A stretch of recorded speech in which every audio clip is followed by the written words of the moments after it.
thinking, I was doing the math and shit, bro. Mm-hmm.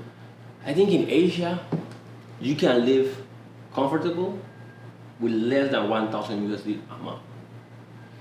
In a lot of places, yeah. I don't know about Japan. You lived there, I didn't ever. No, not in Japan. Oh. Forget about Japan. I'm talking about good places. So forget Japan, forget Korea. Okay. I'm talking about Taiwan, Thailand, Philippines, Vietnam. Yeah. Those Now, let's brainstorm right here, right? If you, let's say you say 50K. 50K can give you 5 years in Asia working on your craft.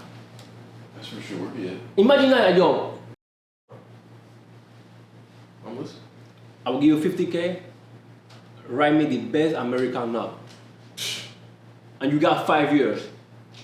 Yo, you got 5 years to like write, draft it, edit, think about it, boom, until when you come up with the final product, bro, that should get a slap.